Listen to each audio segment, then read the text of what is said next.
If I told you that New York's most important wealth story of the future may not happen in Manhattan, would you believe me? When most people think about wealth in New York, they picture Wall Street, Fifth Avenue, luxury apartments, and billionaires. But the more important question may not be where wealth exists today. It is where the next generation of wealth is being created. And the answer may be hiding in a place many people still underestimate.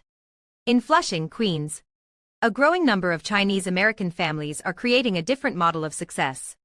One built not only on money, but on culture, relationships, and community. When the first generation arrived, many did not bring capital. They brought courage. They opened restaurants, ran small businesses, worked long hours, and made enormous sacrifices. Their biggest investment was not a financial asset. It was their children. They believed education could change a family's future. They believed persistence would eventually create opportunity. For decades, the traditional idea of success was simple: leave, move to a more expensive neighborhood, enter a more prestigious circle. Distance yourself from where the struggle began. But something unexpected is happening.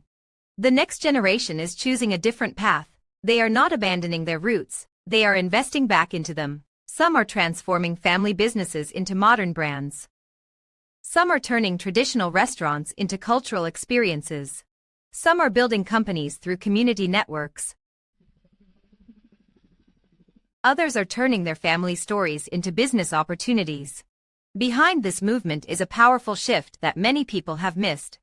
For previous generations, cultural identity was often something to overcome. For the next generation, it has become a competitive advantage. Being bilingual is no longer just about translation. It is about connecting two worlds. Understanding two cultures is no longer simply an identity. It is a business advantage. People from immigrant backgrounds are no longer just participants in the American dream, they are redefining what the American dream looks like. Many people believe wealth begins with capital. But the most enduring wealth often begins with trust. Trust creates relationships. Relationships create opportunities.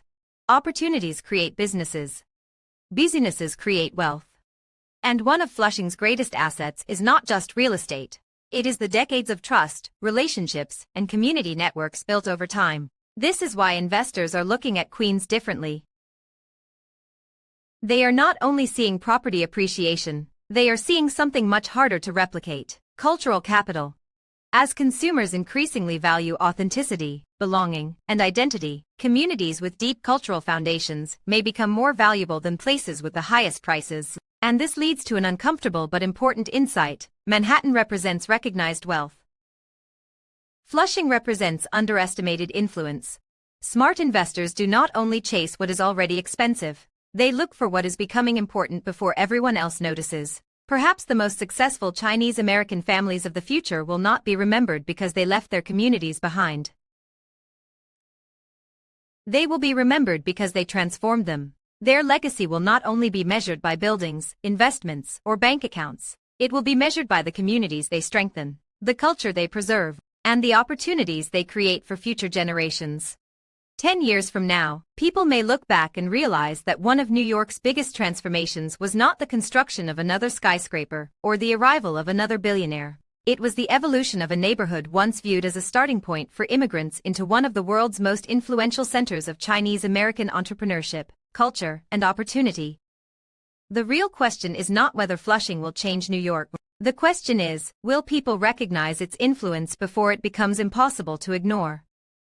Do you think the future centers of wealth and influence will remain in Manhattan, or are they already shifting toward communities like Flushing? Share your thoughts and follow along as we explore the stories behind wealth, culture, identity, and the people quietly shaping the future.